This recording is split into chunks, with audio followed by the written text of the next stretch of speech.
The iPhone 8 Plus has been out since September of 2017, and there have been many new iterations of the iPhone lineup since. I've personally been using this phone since early 2018, and so far I've had an amazing experience using this phone. For a phone that you could pick up today for only around $300, it still compares with some of the newer phones today and gives an amazing user experience for the price.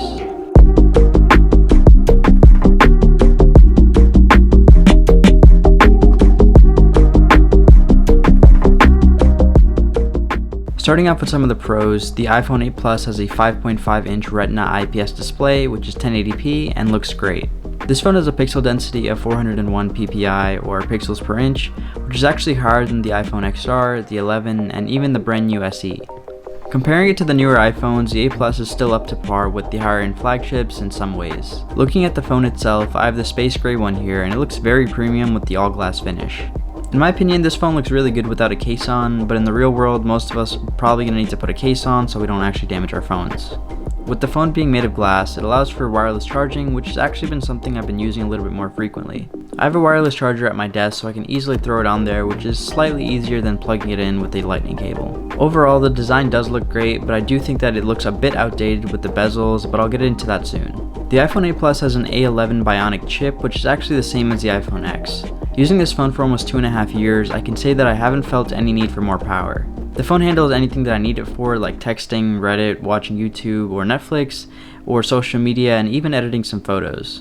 Looking into the future, if you have the 8 Plus right now or you're looking to pick one up, you'll definitely be able to update the OS for a couple more years, probably until iOS 16 or even 17. Something they removed from the future iPhones after the 8 Plus was 3D Touch, which is a feature that I actually use frequently. Now for most iPhone users, this really isn't a huge feature at all, but the newer iPhones now have haptic touch, which is a version of 3D Touch that actually doesn't have the same vibration feedback. 3D Touch in general is a lot more satisfying and faster to use than haptic touch. Overall, this is a really small feature that was changed in the newer iPhones, but it really shouldn't make too much of a difference in the decision of what phone you're going to get. On the other hand, something that does make more of a difference in what phone you buy should be the camera. The iPhone 8 Plus has a camera that is up to par with the newer iPhones, but is lacking in some of the camera features. The quality of the photos that you can take with the 8 Plus still look great, but it's missing a wide-angle camera that was introduced with the 11 and the 11 Pro. Having a wide-angle camera makes taking family photos, selfies, and nice architecture photos much easier with a pretty cool aesthetic. The 8 Plus does have portrait mode, which gives a nice blurry background when taking portrait pictures or even photos of objects. Unlike the iPhone 8 Plus, the iPhone XR doesn't have the feature to take portrait mode pictures of objects, which you should look into if you are looking into getting the XR. The newer iPhones definitely have better image processors, which gives the pictures higher quality and dynamic range, but overall for most people, the 8 Plus is still going to be a great camera. On top of having a nice camera, the 8 Plus also shoots up to 4K and 60 FPS and up to 240 FPS and 1080p. Most people aren't really going to be using these features, but if you do want to make a short travel film by yourself, then the 4K 60 or the 1080 240 are going to be really nice features.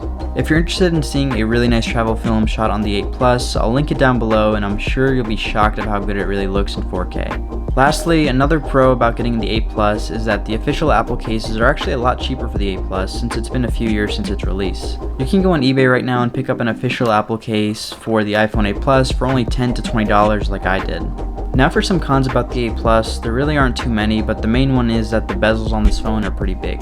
It has the same design as the previous two iterations of the iPhone, so if you do have a case on, some people might actually think it's the 6 or 7 Plus, even though it's the 8 Plus that was released in the same year as the X. The bezels in 2020 look pretty outdated, but if you don't mind them that much, then the 8 Plus can still be a good phone for you to pick up in 2020.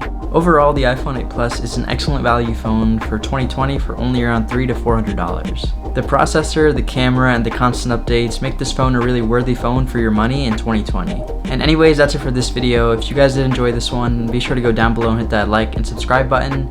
And thank you again for watching, and I'll see you all in the next video.